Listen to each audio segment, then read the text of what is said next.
Hey everyone, Happy New Year. Just wrapped up talking with Canadian folk alternative indie singer-songwriter Rachel Bobbitt. We talked about her small hometown of Port Williams, Nova Scotia, popularity on Vine, moved to Toronto, taking chances, cutting teeth, experience at the HumberMusic program, grounding moments behind her EP The Ceiling Could Collapse, who she would play a song with when she gets to heaven, and more. So without further ado, here's my conversation with Rachel. Rachel, hello, Happy New Year. Welcome to the show. Hi, Happy New Year. Thank you so much for having me. No problem, no problem. And we were just talking about, and before we started this interview, about new projects that you're working on. Can you tell us about that? Yeah, for sure. Got a couple things coming up. Working on some covers, which I'm really excited about, and putting some final touches on a new project, which I'm also really pumped about. And hopefully lots of live shows as well. So definitely excited for the new year. Yeah, that's really cool. And I need to talk about something. I mean, I was listening to some interviews that you were doing, and that's what I like to do when I before I do any podcast with someone is to really do some extensive research about who they are, what kind of person they are, what they're currently working on. But sometimes you don't know that much about somebody. Mm-hmm. I don't know, something that really intrigued me recently was obviously the passing of Barbara Walters. And I've been a fan of hers for a while, and I've been listening to a lot of her interviews. And something that she said was for any new interviewers, you have to do homework. Mm-hmm. It's you have to. She's like, I know more about the person than they know about themselves. Wow. Something that makes them think. Yeah. Like a question, just a question can make them think, what is it about the person that's special? But can we talk about your hometown first of all? I want to talk about Port Williams, Nova Scotia. Small town. I know you talked about it on a podcast, and can you talk more about that? Yeah, I love Port Williams. It is like the definition of a small town. There used to be like one little convenience store that actually shut down. So it's it's very like limited in terms of resources, but it looks very beautiful and it's very like tight knit and obviously it's really nostalgic for me to be there because it's where I spent most of my childhood. So um, yeah, I feel like every time I go home, I leave feeling very grounded. As cheesy as that may sound, it's like a very, very grounding place to be. So, love for Port Williams for sure. Absolutely, absolutely. And you play a lot of instruments. What are the instruments that really draw you into music? Yeah, I guitar is definitely like my main go-to. I took like a little bit of piano lessons when I was little, so I feel like I know enough about piano for it to be like restrictive feeling, but not enough for me to actually like do anything really all that new with it. So I think guitar is like a perfect like level of knowledge for me where like I don't really know what I'm doing, so it just feels very open and like I like experimenting with different tunings and different playing with picks and without picks and it feels like there's more ways for me to branch out with it. So that's definitely my go-to. Um, Although I do like layering vocals a lot as well because I feel like that is a similarly like open feeling platform to use to experiment with. So yeah. Yeah, that's really cool. And for me, I think I tend to listen to a lot of records. I'm a huge record collector. And I like listening to the old time sounds of music, from anywhere from the 60s to the 50s to the 80s. But majority of my love has been in country music a lot. Mm. I love the Tammy Wynette's, the George Jones of the world, Vince Gill a lot. But I also listen to a lot of folk songs. I listen to a lot of James Taylor, Jim Croce. Mm. Man, I really loved Bad Leroy Brown. That's such a great song of Oh, Jim Croce. But what are you listening to when it comes to records? yeah.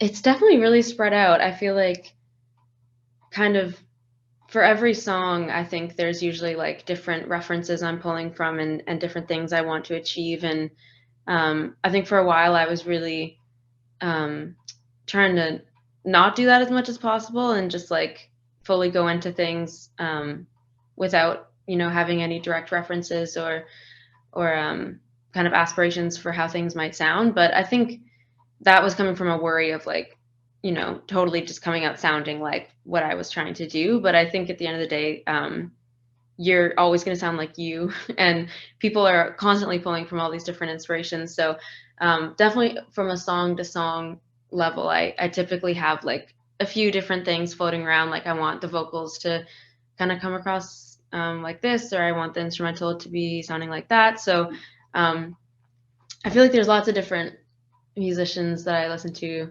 The National's a big influence for me. I really love their like thematic approach to things.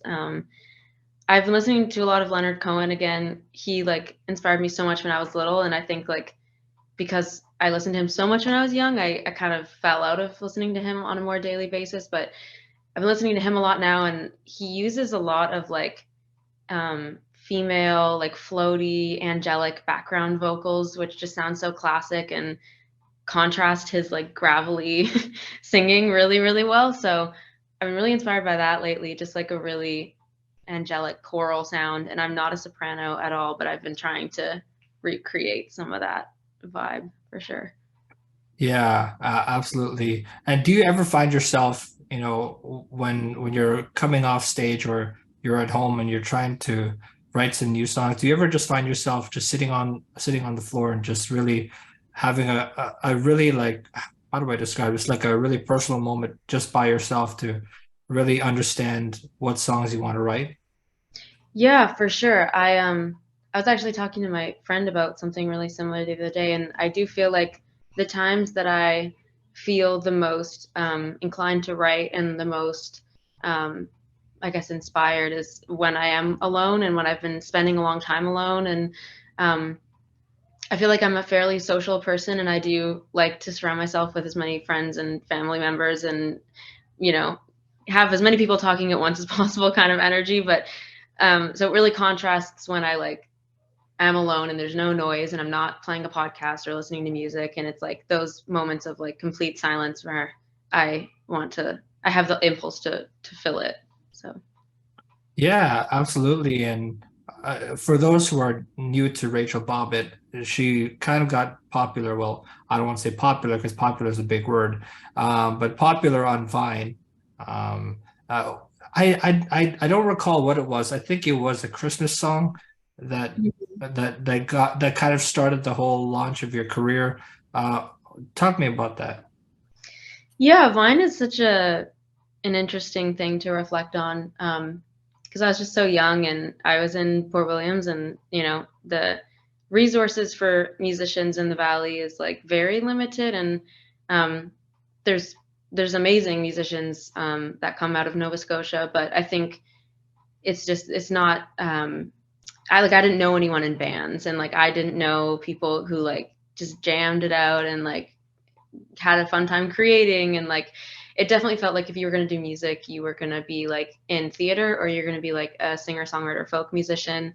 And I didn't really feel like I had access to that, so Vine was like a good kind of way to release some creative energy. And I don't know, I was so young. I think it served its purpose for the time, and I'm so grateful for like the ability to share and express. But I think it also ended up feeling kind of restrictive as I got older, um, feeling like people had expectations for me already, even though I didn't even know what I wanted to like write or create at all. So yeah. Yeah, that's so interesting. And you moved to Toronto when you were 17 years old. Hmm. Was that ever difficult for you just to make that transition from just a small town, or was that just a dream of yours to just to go into a big town like Toronto and really jump into the immersive music scene that's already been so vibrant? Yeah, it was extremely difficult for me. It honestly took me like 3 years to not hate Toronto. I think like when I first moved here, I was just so overwhelmed by everything, and going downtown would like literally take all the energy out of me. It would be like, I'd spend an hour downtown and then come home and have to like take a nap because I was like, that was way too overwhelming. And I was so homesick. And honestly, like the first year that I was in school, I was like, I don't know if I can like live here, if I can actually do this. And so it was difficult. And but I'm really glad I stuck it out because it is such a wonderful place to make music and to be creative. And I don't know, it's like in the little things where like if you go, whenever I visit home in the valley, like people, because it's such a small area, it's one of those things where like if you were to wear something, a little more out there or like more vibrant, people would definitely like look at you strange. But in Toronto, you can do like whatever you want. And that's a very freeing sense of like anonymity. And it's a good vibe here once you like stick it out. So it was really difficult though. Yeah, absolutely. And you went to Humber College, Yeah. and you went for, what was the program again? It was for jazz vocals. Ah, that's interesting. And you don't know this, but I went to Humber College. Oh, Um, that's yeah, amazing. I went to Humber North for broadcasting radio. But I actually, before that, I took a dual credit program at Humber Lakeshore campus. Okay. And I did this dual credit program about I think it was personal something communication. And it was sort of like this leeway to like a pathway to become a child and youth worker. Okay. Right. And so then I would actually recommend people to do that because it is helpful. Like you might not think that like a dual credit program might not help. It does. Like Mm, trust okay. me, it does. Because at first when I was talking to my guidance counselor, this is a funny story how this all came about. So I was talking to her and I says that I want to do child and youth work, but the problem was that you need some prerequisites in order to get into that program. And so I had to kind of like, they said that you would have to redo some English courses. Mm, You would have to get your mark back up more to get into the program. And mm. then I talked some more about other options. What other options are there? And I started podcasting back in 2018 when I was Mm. still in high school. And this was like a student-led podcast. And we just saw that there's a storage room in a classroom, like a soundproof storage room. So we cleaned that all out. We stayed up till probably 8 o'clock at night, just cleaning it out, making sure we're getting. And then we got all this equipment from along McQuaid that we rented, and it was just all Rode microphones, Audio Technica stuff, and then we created this podcast studio. Um, and then I went to Humber Radio for radio broadcasting, is where I graduated recently, which is really cool. Oh, that's Um, amazing. Congratulations. yeah, thank you. I mean, it's crazy to think that, we both have come full circle moments. And do you ever just like think to yourself that, wow, like I've made it this far into where I am, and here I am with a career now represented by PR firms, because it's not easy to get people to represent you. Yeah, it definitely, I try to kind of remind myself of that a lot. Like, I have an apartment in Toronto with friends I love, and, it's like in a job I love. And I definitely feel like if I were to be able to like tell my little 10-year-old self that, she'd be super stoked. So, Yeah, that's really cool. And you talked about your 10-year-old self. When you look back now on that at that 10-year-old self, and you look back now at who you are now, what would you say to that 10-year-old self? oh, that's a sweet question. I don't know. I guess I would say that you will be very happy in the future. Because I was so anxious when I was a kid and like got bullied a lot in school. Um, but so I spent a lot of like 10, 11, 12 years like extremely like anxious and worried about myself and my life. So I would just say like it'll be fine because kids feel so much and it can be very overwhelming to be a kid. So yeah.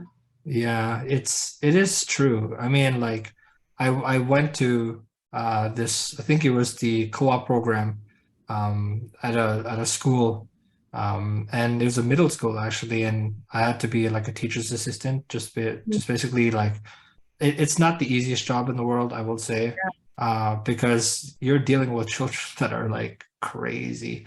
Yeah. And just dealing with those kids, it was better than I thought. Here are these kids that are just so lively and happy. And I look back on the moment and I said, man, I wish I was that age again. Yeah. Like just living through those moments. And I remember I have this one cousin, and he's what, I think 7 years old right now. And we go on vacation to Niagara Falls, and we go to the arcade. And here I am as like a 20, 21 year old man going to an arcade with like a 7 year old. And I says, and I'm thinking in my head, like, man, what would it be like just to relive those memories again of being a child and being free like that, just running Yeah. around having a blast. And it says, well, you can relive those moments through the eyes of a 7 year old. It's so Yeah. important. So do you ever, whenever you have time off, do you ever just look back on those moments and say, man, I wish I could relive moments like those? Yeah, I definitely do. I spend a lot of time reflecting on like family childhood moments, and honestly for me now it's been a lot of reflecting on my parents, and because they were my age when they had kids, and so that's been like really strange. My dad has always been a tech guy, and he took so many home videos of from when we were little and when we were growing up, and I used to watch them a lot when I was like a child. And watching them now is so weird because when I would watch them when I was little, obviously I would relate to like myself and my siblings watching those videos, but now when I watch them I relate to my parents in that situation because they're my age, and it's really strange to see like my 22-year-old dad like changing a diaper and like having kids and being an adult. Yeah, it's a weird shift you go through. Yeah, and so as we talk about shifting, let's talk about your introduction to the software Reaper, and we'll talk about your music as well. Um, and I think a lot of people um, use Reaper, but I used Reaper when I was in high school for the radio podcast station that we had. And so it was so difficult because I didn't know how to really work it. Hmm. So we'd have this other teacher actually come in and be basically the producer behind the scenes and making sure everything is connected, whatever. Um, but can we talk about your introduction to Reaper, and then we'll get into talking about your EP, The Ceiling Could Collapse? Yeah, yeah, I was really excited to have like a DAW to use because I all throughout high school I didn't use anything to record other than like voice memos, and I didn't know really anyone. I knew one guy who was like a family friend, and he played bass and he used Reaper. So I had heard the name and knew of it, but when I came to university, um, my a couple of my friends, Justice Durr, who I like still work with a ton, and um, is a big part of my life. He used Reaper, and so I was like, oh, I'm gonna download that and I'm gonna try to figure that out. And I remember like the first song that I made on it, I was so excited, and I showed my friends Danny and Justice, and I was like, man, like you gotta hear this. And they were so nice and supportive, but looking back, like I'm sure it was just like so so bad, but I was very just excited to be able to record anything at that point. And then now I use Ableton, just because I feel like it has more like MIDI capabilities, and it's just a bit more intuitive for like building demos and stuff like that and mixing. But Reaper was just such a great like starting point, obviously because it was free, and also just like it's a great setup. It's very bare bones, straight up. Like, you can just like jump right in. So shout out to Reaper. Yeah, shout out to Reaper. Can we talk about your EP, The Ceiling Could Collapse? It's such a great record. It really is. One of my favorite songs on that is the first song on the album, which is More. Mm. It's so honest, and it really is this open book of honesty, as I would say. Where does that come from? Yeah, more when I started writing it, I remember I showed Justice and I was like, I don't know about this one because I felt like maybe it was too wordy and it was a little bit different than how I usually write lyrics. So I think I was kind of shying away from it. But as I started writing more, as I started writing more of the song, it started to, I don't know, show itself in different ways, and it kind of made sense as I went. So I'm glad I didn't abandon it because I definitely got pretty close at certain points of being like, I feel like this is too wordy and it's not really going to come across. And um, but yeah, it definitely came from a couple different places. I was having a lot of like, cyclical pain that I was trying to get dealt with at the doctors and just getting told the same things over and over again. And I was also reflecting a lot on like past relationships and not wanting to have kids and just a lot of things that had to do with like your physical body and how that affects your relationships.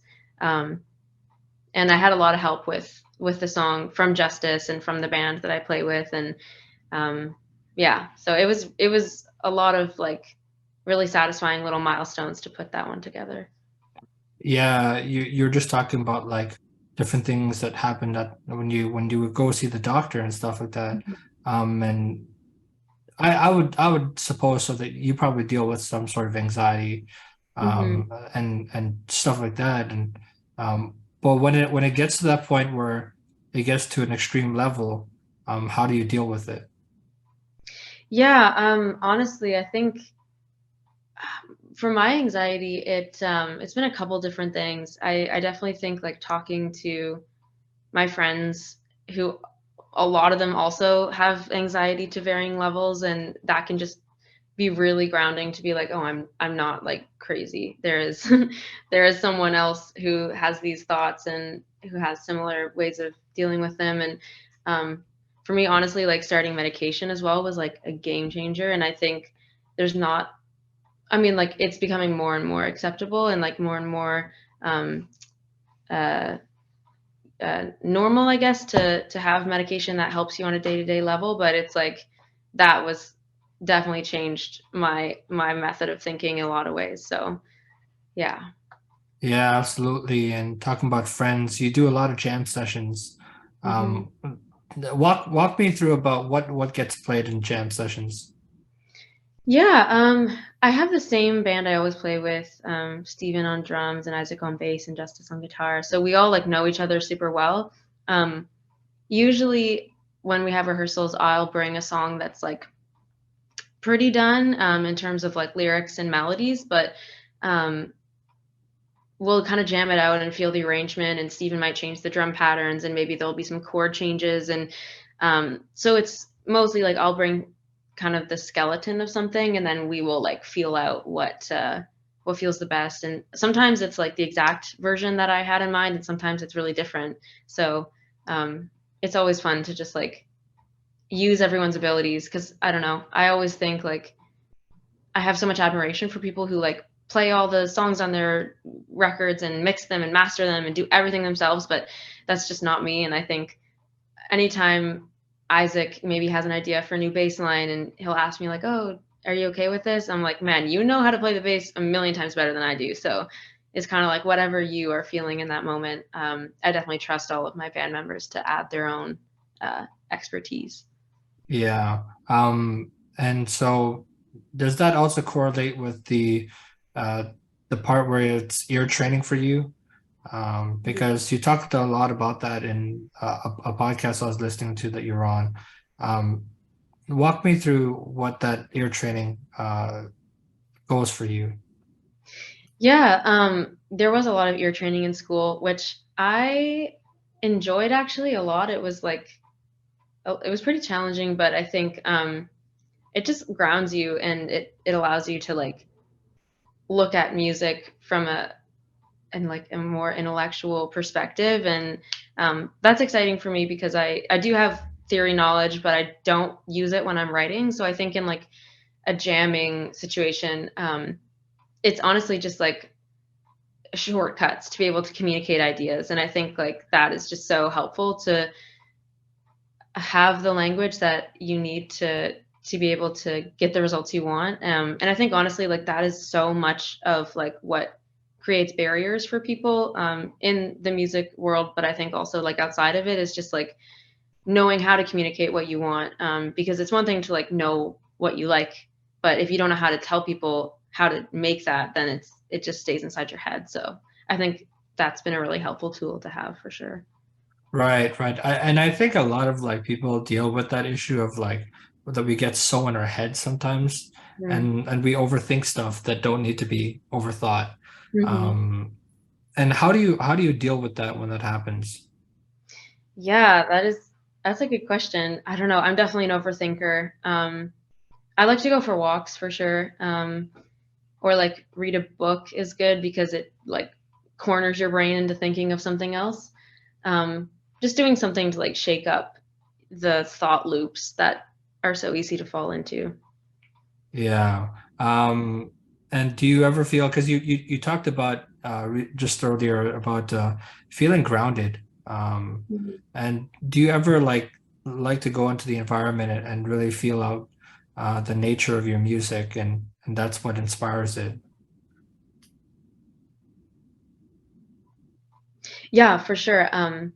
Yeah, I definitely think, especially when I'm home, like being so close to the ocean is so nice. And the the beaches in Nova Scotia, at least the ones that I've experienced, are like very rocky and rugged. And I don't know, there's like, I love that. I think like any of the beaches that I've been to in Toronto, obviously they're not by the ocean, but they're very like sandy and like they're almost like too comfortable. Like I like going to a beach in Nova Scotia where it's like the rocks are jagged and it's cold and it's windy and the ocean is kind of going crazy because it's like that's like beautiful is something that like seems untouched and you can't control it and it's just like going to exist with or without you. So I think that's like a really grounding feeling is just like knowing that the ocean does not care about me at all. It's nice. Yeah. And so that leads me to my next question of saying, there's a lot of people there's a lot of naysayers, and there's a lot of people that also take chances on people. Um, and and you probably have a lot of people that have basically given you that opportunity to really open your wings and fly. And what would that moment be for you? Yeah. Oh man, I feel like there's been a lot of people who have just been so wonderful and supportive. Definitely like I mean, my parents are just very like very sweet and very supportive and just very excited for me to be able to make music, I think. And they've always been that way, so it's something that I have to keep reminding myself is that like I'm very lucky to have a family that is so supportive, like and my siblings as well, like so sweet and just yeah, really wonderful people. And um, my managers, Ricky and Sammy, as well. Like, I think when I first called Ricky for the first time, it was like a couple years ago, and I hadn't worked with like any sort of like person in the industry or whatever, and I was like, this is definitely a scam. Like, I don't know what's going on, but he was so nice and just seemed extremely genuine, and the two of them are just like honestly some of the best people. Um, so it's that I'm so lucky. And also the people at the label that I work with, people from Fantasy, um, Gulce is someone that I work really closely with at Fantasy, and like she has definitely stuck her neck out for me like so many times. And yeah, Margie, the head of Fantasy, like there's so many people honestly that I feel like so much gratitude towards in terms of like giving me the resources and a platform to like experiment and create and um, it feels like I want to be able to create something meaningful not only for myself but also for them, which is a good feeling. Hmm. And as we're wrapping up with 8 minutes left on this meeting time, I want to quickly storm through this question and ask you, when you get to heaven,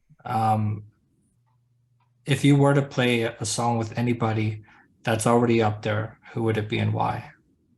Oh man, that is a tough one.